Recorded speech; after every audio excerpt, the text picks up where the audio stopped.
All right, today, new angle on a different topic. Top 20 mistakes on SPS lighting. Big ones. Let's refine the information down to the application rather than giving it to everything to everyone. So today, if you're an SPS nut and you want to know how to use lighting, this is made for you. Everybody else, check out because we got one for you later. But we're going to find out. So starting with number one. Number one is not considering the lighting or making the mistake of considering the lighting for when your sticks are a frag versus when they're a full giant colony. And there's ways that you can grow the light with those needs as long as you recognize that those needs for lighting from a frag or mini colony to full colony, completely different. I think this is like, if there's one thing you heard today, let it be this. The needs of a tiny little coral this big that doesn't shadow itself and is super easy to light, doesn't shadow its neighbor, doesn't do anything. It's just an array of them, man. It's really, really easy. Almost anything could do it. But the goal isn't really that. And the trick here is that, well, if it worked for the first 18 months, you're not going to know that it doesn't work for the following few years until you start killing stuff, unless somebody told you. Ooh. All right, you're going to hear today exactly what that is, a bunch of tips for SPS lighting, and none of this is about, I bought a 1-inch frag. This is about, how do I grow massive, healthy colonies? So in that spirit, number two, I just don't think this has been said enough, even if you've heard it. Yeah, the mistake is not understanding how a coral shadowing its neighbors really matters. And I think you say it really well when you're talking about, how much percent of energy am I getting from the light when I'm fully exposed to light versus when I'm behind something else. Yeah, this is one of those things that was missed when we shifted from T5 lighting, which was this big, and covered the whole thing, blanketed it from all possible angles, and even halides, which looks like a little bit light, but it actually is coming from a giant reflector, and 50% of the light's coming back down this way. And then when we shifted to tiny little small form factor lights, what we did is, if you can imagine, I got a coral over here and the light hits here, this one is now shaded. Yeah. When they were this big, it didn't happen. When they're this big, it did. And so that's why a lot of people struggle, and they don't really even know why. They don't know why the bases of the coral's dying. They don't know why the neighbor, like, this coral is doing so well, what happened? And you don't even, there's some things until you hear it aloud, you just don't know, right? But you know what, this organism thrives off of light. It's 90% plus of its energy for metabolic function and growth from light. If I shade half of it, it's getting half the energy. And it's not necessarily just going to kill off this part. It's actually spreading that energy throughout the whole coral. And so the whole coral can be affected in its health and its ability to fight off pests, to survive stressful events. So, if there's one thing, again, this is going to probably sound redundant because all this stuff is so important.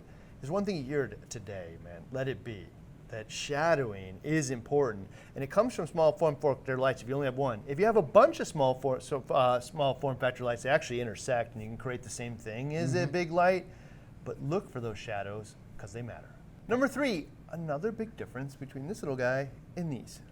And the mistake is missing the shadowing of the coral itself. So, as it's a mini colony or whatnot, there's light getting all through the inside and there's no problem. But when this thing turns double, triple, or what have you, and you'll start to notice there's dead spots inside of the coral, and that's something that we need to manage also. You'll notice that it's not basing out, that the base is actually shrinking. Or dead. You'll notice, that the inner working of your Piscillipora or your bird's nest is all dying.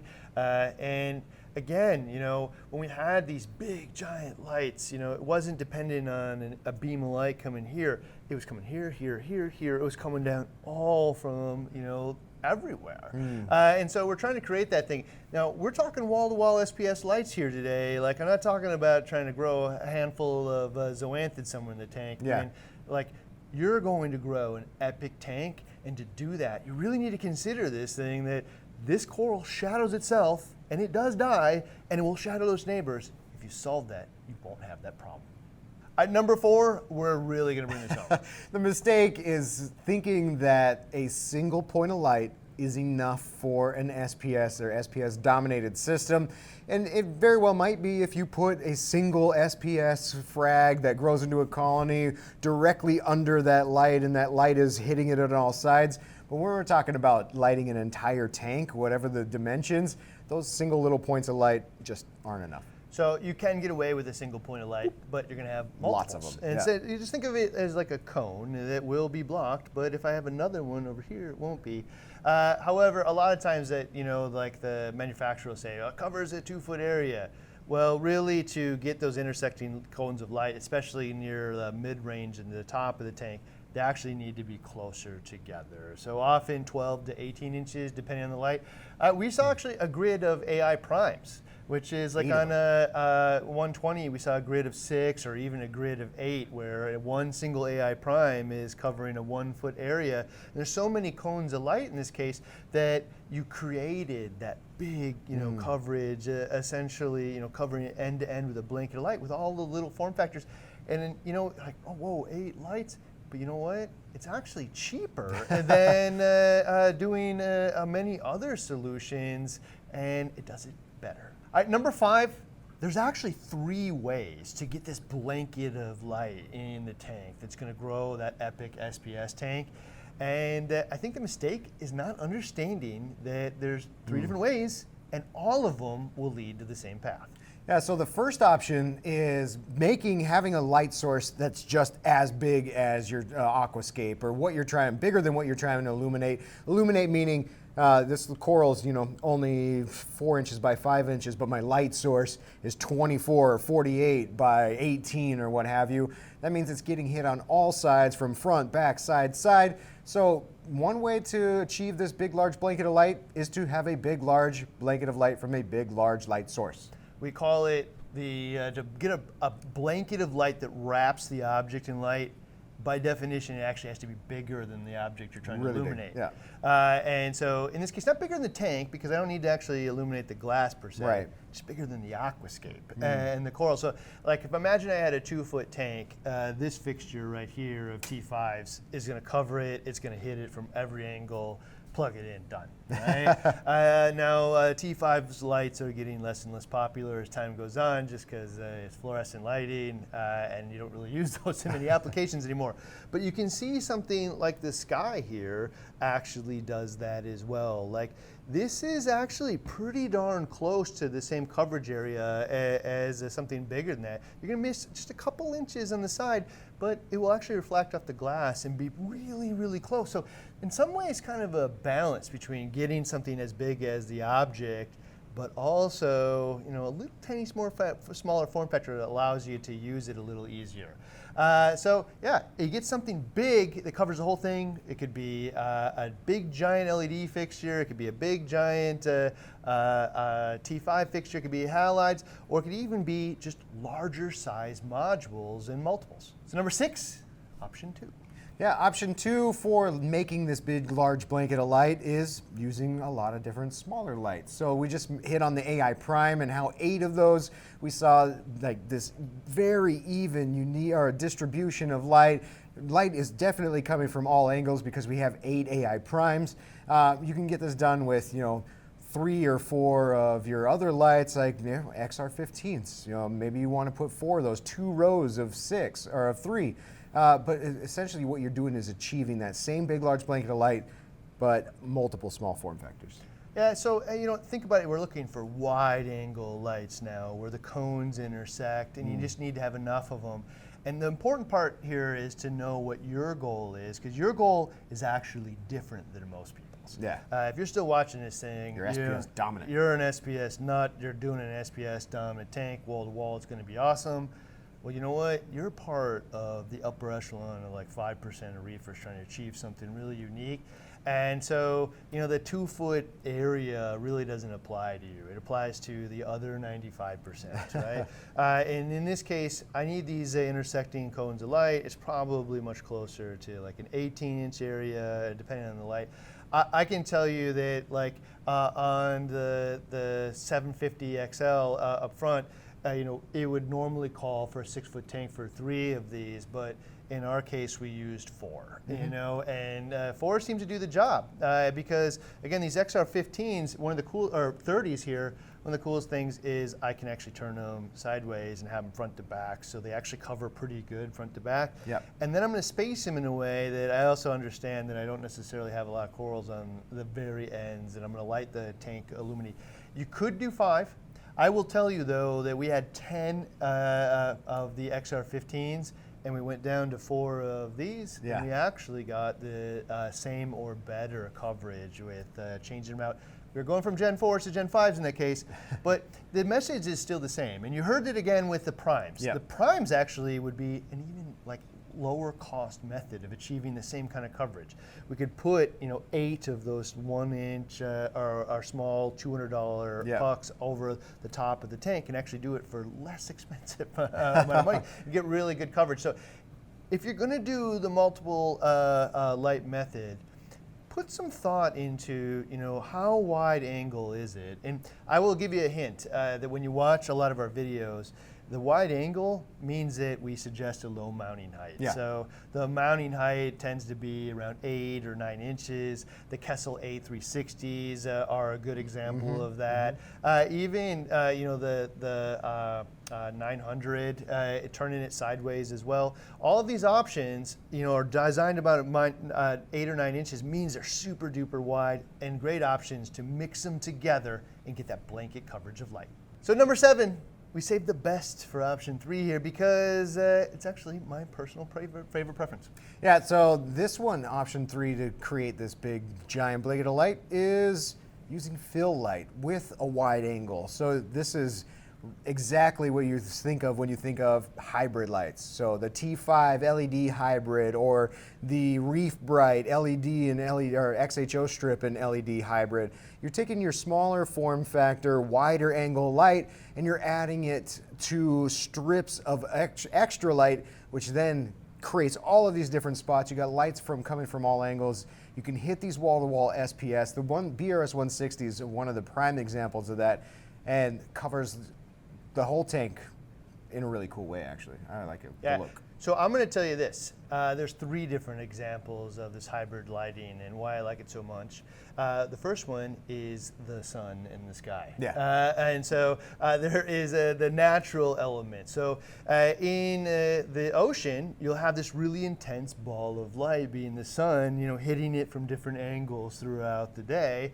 But what's also happening is the sun is hitting the Earth's atmosphere and breaking up the light and turning the sky blue, and it illuminates the whole world. And if you doubt that, watch the sun go behind a cloud and watch how super bright it still is. And so the sky is actually producing most of the light, and it's coming from here, it's coating the whole thing, and that's why those corals actually don't die in the ocean, is because they're getting it from all angles, and they're able to build those wall-to-wall colonies in the ocean as well. But it's a hybridized form. It's the sun really intense, and then right behind that, the fill light from the sky. All right, so the second one for all of the dinosaurs in the room is actually T5 or VHOs with halides. With metal halides, Little halide bulb providing the sun, fill light coming from the T5s or VHOs. Some of the most successful tanks known to man using that method. Also, speaking of some of the most successful tanks out there, the BRS 160. That tank is Kessel's. Tiny little light, like a halide or the sun, fill light using the T5s. Yeah, Obviously really works. awesome solution that has worked for, I don't know, probably 6 or 7 years now.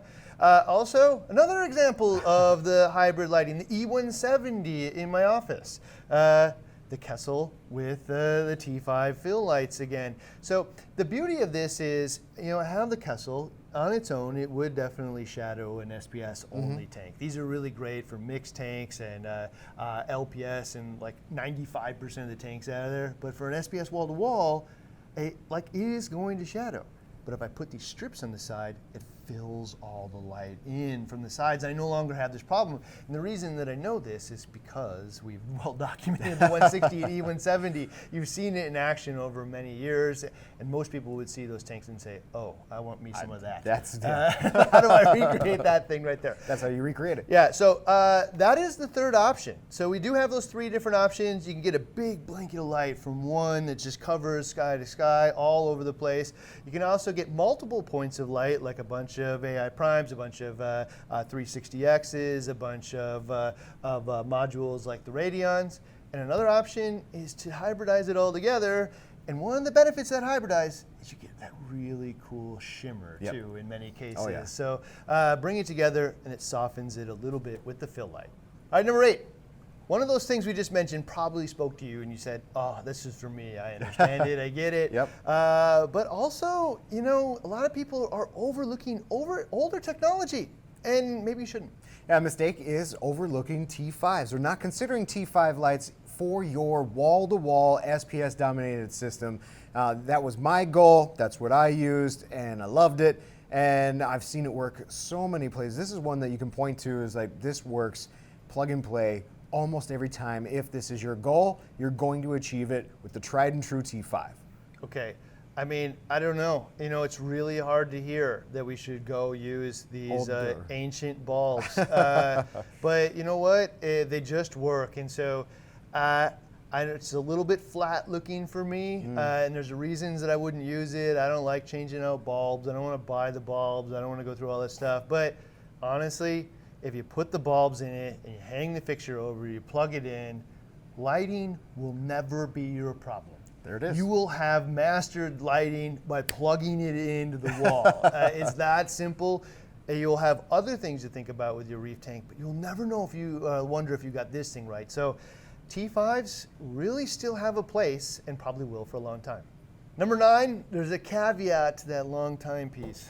Yeah, so the mistake here is not considering LED strips as T5 replacements, not just as hybrid, fill light that we were just talking about, but also as, your big giant or your larger fuller fixture itself.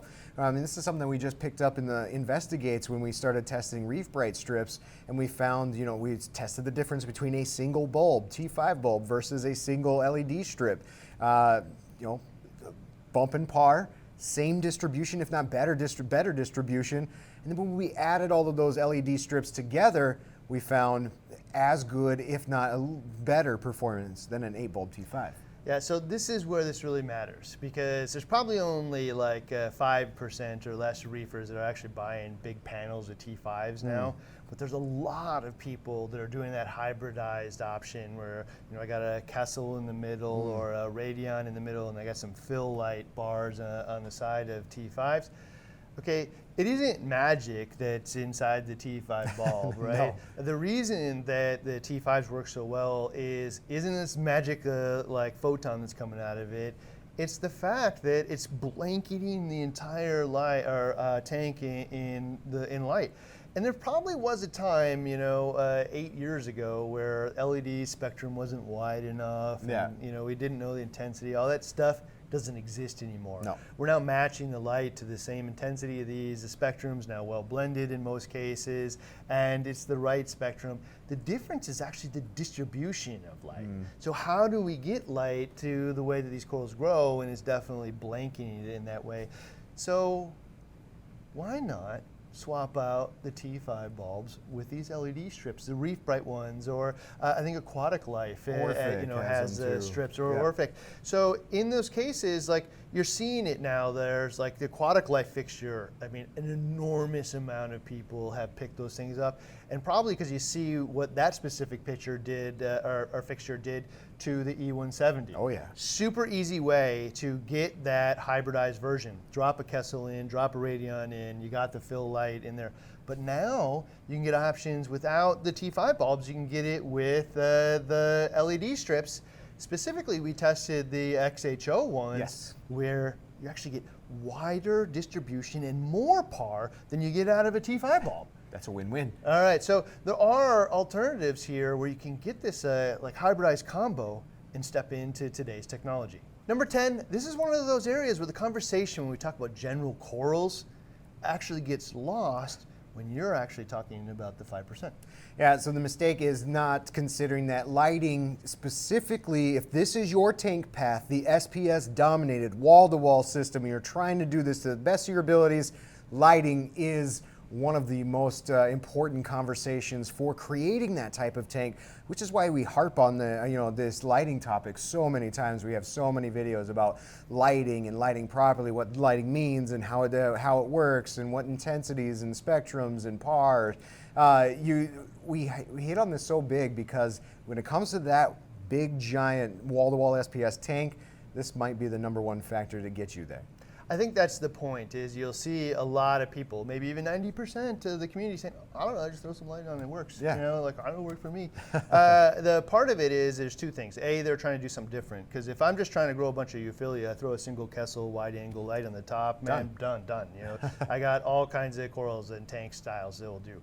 If I'm trying to achieve this one specific thing, which is wall-to-wall epic tank, it's different. And one of the things that we discussed earlier is a lot of people say, oh, I do, it's just fine. But they actually have colonies that are this big, not this big. And so, you know, and they may never actually get here, and they probably won't tell you why they didn't get there either along the way, because they won't even know maybe in many cases. So in this case, the failure here or mistake is just not understanding with this tank style, lighting just matters more. So number 11, in that spirit, spectrum matters. Yeah, so mistake is not considering the proper spectrum or understanding that proper spectrum matters. And you know, this goes back to T5s and metal halides, but one in particular wavelength of spectrum that has time and time proven to work on every application that you throw a T5 in, that's the B+ bulb. Basically what that is just a wide breadth of blue that you know, really hits all of the different areas of chlorophyll and carotenoids. And we get to better understand that. And so most of these lights now do that. And most of them also have leaped into the future and actually give you like a preset option that already hits that area. Right? It's no more willy-nilly, just flip switches until I think it looks good. They're now optimized to the health of the animal you're trying to take care of. And so when I say spectrum matters, not only is it that the light's capable of the right spectrum, which is like almost any good option out there will do a various degree of that, some a little bit better than others, but all of them will support life. The difference here now becomes like, all right, stop messing with it first off. If you're tweaking it all the time and changing it, the animal will never be able to adapt to that. So it's changing, the different pigments and concentrations of chlorophyll and different things in it to adapt to the light that you're providing. But if you keep switching it back and forth, it will never be able to do that. So pick something and leave it there. Spectrum is number one. But number two, we're learning that basically what we were doing before was taking all these individual lights, LED lights, and they come out in a cone and we overlap them enough and we visually looks blended. Yeah. But I can look in the tank and see the little greens and reds shooting all over the place, which means it's basically getting hit with little laser beams of different spectrums. And so now we're finding that diffused approaches or similar types, like Kessel puts all the LEDs under a single lens, which actually does blend them pretty well. In fact, better than any other LED we've seen. But also the diffused approach, where you put a grid of LEDs like the sky here under a big giant diffuser. Same thing with the frosted approach from the Radion G5, and they have a diffuser. But diffusing it now blends all of those individual spectrums, eliminates all the little spectrum laser beams, and I'm not hitting that animal with the wrong spectrum, especially at top. Yeah. So that is definitely one of the things that we've seen over the years, is that down in the bottom half of the tank, it really didn't matter as much. But a lot of the corals that grew to the top would grow up there and then they would start to have challenges. And it's because they're getting hit with the totally wrong spectrum mix in really big intensity. So spectrum does matter, and we're getting better and better at it. You're seeing the manufacturers doing the right mix of LEDs. They're giving you help on a setting for them. They're blending it properly. All of these things, and finally, we're stopping to flip the switches and treating the apps like they're toys. All right, number 12, sometimes I steal the thunder.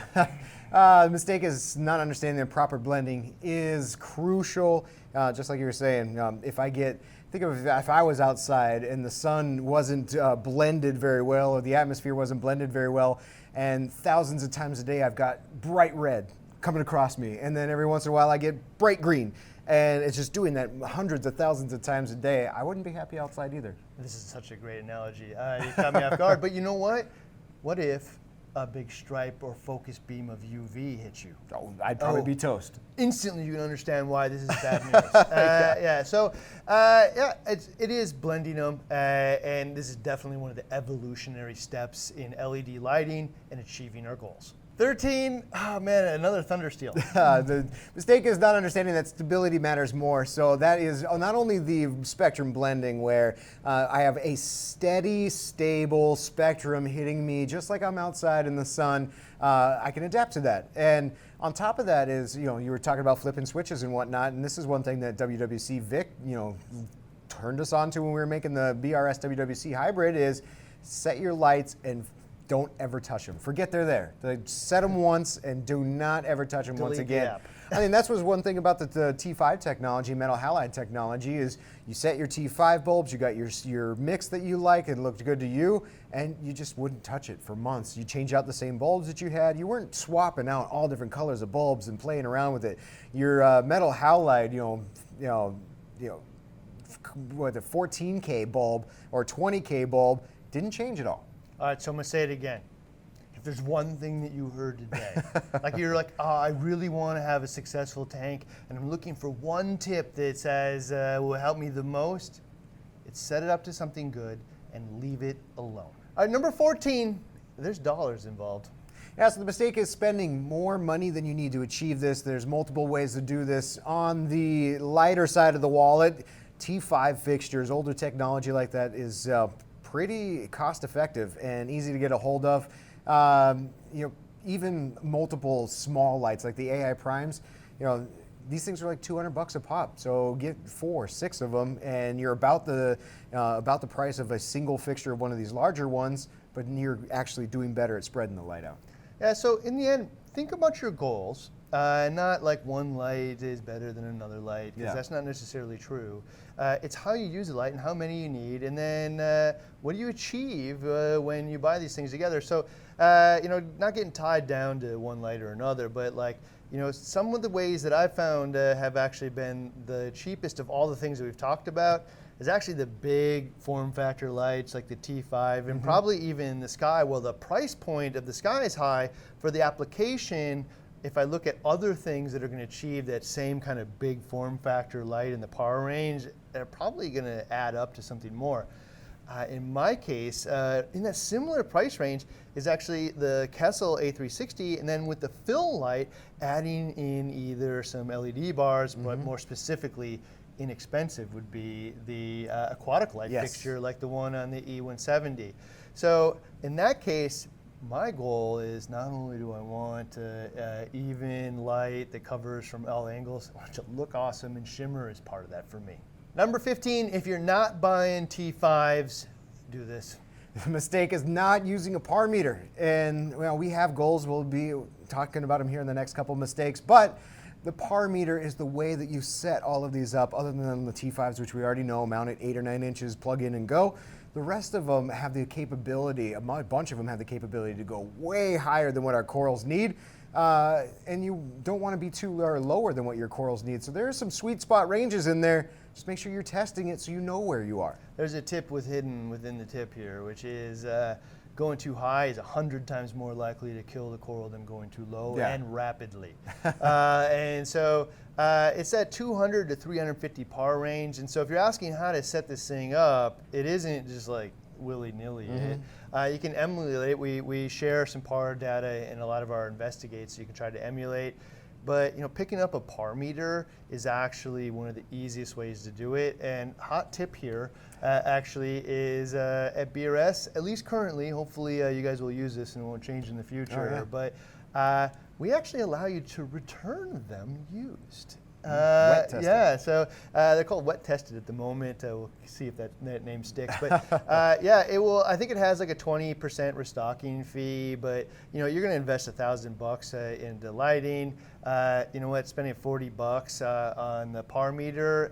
I think they let you return it for up to like a couple of months. So we used to have a par rental service, and you had to return it in 2 weeks, and it costs like about the same amount of money. In this case now, you can just buy it and return it whenever you feel like it, or within a couple of months at least. And you know what? Be able to measure it and get these things tuned into the right area. And for us, I know a lot of people don't want to buy a $500 par meter, and it's a barrier to success. Yeah. So that's why we're trying to find unique ways.